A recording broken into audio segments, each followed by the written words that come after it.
সকল আজি তোমালোকক মই দুটা চলকযুক্ত ৰৈখিক সমীকৰণৰ সমাধানৰ বিষয়ে আলোচনা কৰিম। তোমালোকে জানা দুটা চলকযুক্ত ৰৈখিক সমীকৰণটো হৈছে ax plus by plus c equal to 0 আকৃতিৰ সমীকৰণ, য'ত a আৰু b দুয়োটা একেলগে শূন্য নহয়, বা এই চৰ্তটো আমি এনেদৰে লিখিব পাৰোঁ য'ত a square plus b square not equal to 0। ইয়াত a আৰু b আৰু c যিকোনো বাস্তৱ সংখ্যা হ'ব পাৰে। চলক দুটা হৈছে x আৰু y। এই x আৰু y মানটো আমি উলিয়াব লাগে। তোমালোকে মনত ৰাখিবা, চোৱা ax plus by plus c equal to 0 আকৃতিৰ সৰল সমীকৰণসমূহে সদায় এডাল সৰল ৰেখা নিৰ্দেশ কৰে, আৰু ৰেখাডালৰ ওপৰত থকা প্ৰত্যেকটো বিন্দুৱে সমীকৰণটো সিদ্ধ কৰে। যদি এই ৰেখাডালৰ ওপৰত আমি px1 y1 টা বিন্দু পাওঁ, তেনেহ'লে চোৱা ax1 plus by1 plus c সমান 0 হ'ব। তোমালোকে জানা দুডাল সৰল ৰেখাই কেৱল মাত্ৰ এটা বিন্দুতে কটাকটি কৰে। যদি কোনো বিন্দুত কটাকটি নকৰে, সৰল ৰেখা দুডাল হয় সমান্তৰাল হ'ব, নহ'লে দুইডাল সৰল ৰেখাই একেডাল সৰল ৰেখাকে বুজাব। এতিয়া আমি দুটা সৰল ৰেখিক সমীকৰণ লওঁচোন আহা। ধৰি লোৱা আমাৰ সমীকৰণ দুটা হৈছে a1x plus b1y plus c1 সমান 0 আৰু a2x plus b2y plus c2 equal to 0। এই এযোৰ সৰল ৰৈখিক সমীকৰণ। ইয়াক আমি সৰল সহ সমীকৰণ বুলিও ক'ম।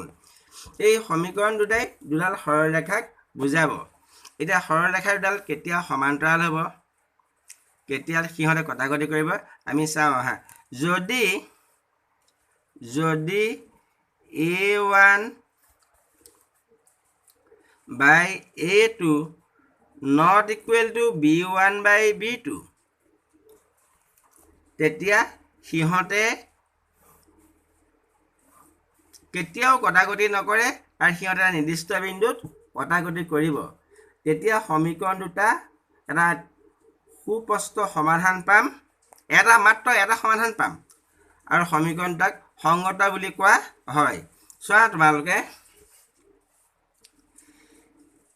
twice x plus 3y plus 11 equal to 0 আৰু 3x plus 4y minus 9 equal to 0। ইয়াত চোৱাচোন a1 সমান 2, b1 সমান 3 আৰু a2 সমান 3, b2 সমান 4।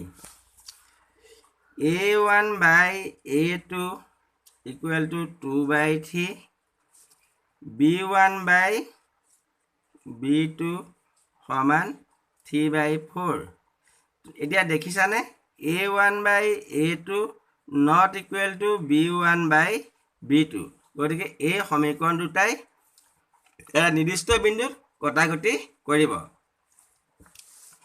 এতিয়া যদি আমাৰ দ্বিতীয় কেছটো হৈছে, যদি a1 by a2 equal to b1 by b2 not equal to c1 by c2 হয়, তেতিয়া ৰেখাডাল পৰস্পৰ সমান্তৰাল হ'ব আৰু কোনো সিহঁতৰ সুসংগত সমাধান আমি পোৱা নাযাব। কাৰণ তোমালোকে জানাই দুডাল সমান্তৰাল সৰল ৰেখাই কোনো বিন্দুতে কটাকটি নকৰে। ধৰি লোৱা তোমালোকৰ ৰেখা দুডাল হ'ল 6x minus 3y plus 10 equal to 0, twice x minus y plus 9 equal to 0। ইয়াত চোৱাচোন a1 সমান 6, b1 সমান -3, c1 সমান 10, a2 সমান 2, b2 সমান -1, c2 সমান 9। a1 by a2 সমান 6/2 equal to 3 b1 by b2 সমান -3 by -1 equal to 3 c1 by c2 সমান 10/9 এটা তোমালোকে দেখিলানে a1 by a2 equal to b1 by b2 not equal to c1 by c2 গতিকে ইহঁতৰ কোনো সমাধান পোৱা নাযাব এটা আমাৰ 3 নম্বৰৰ কেছটো হৈছে যদি a1 by a2 সমান b1 by b2 সমান c1 by c2 তেতিয়া দুইডাল ৰেখা মিলি যাব আৰু আমি ৰেখাৰ অসীম সংখ্যক সমাধান পাম বা সমীকৰণ দুটাৰ অসীম সংখ্যক সমাধান পাম দুইডাল ৰেখা একেডাল ৰেখাতে মিলি যাব যে উদাহৰণস্বৰূপে তোমাকে চোৱা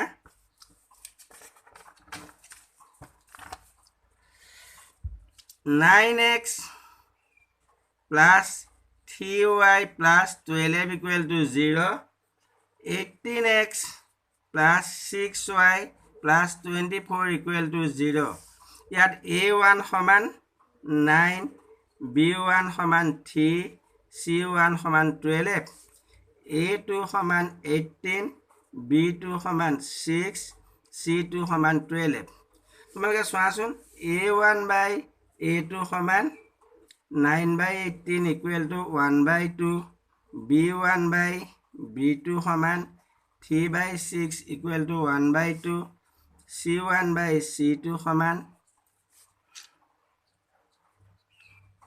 12/24 equal to 1/2 যেহেতু a1 by a2 সমান b1 by b2 সমান c1 by c2 গতিকে দুইডাল সমীকৰণে একেডাল সৰলৰেখাক বুজাব আৰু ৰেখাৰ লগত আমি অসংখ্য সমাধান পাম ভিডিঅটো সম্পূৰ্ণভাৱে চোৱাৰ বাবে ধন্যবাদ যদি তোমালোকে ভিডিঅটো ভাল পাইছা লাইক কৰিবা আৰু মোৰ চেনেলটো সাবস্ক্ৰাইব কৰিবা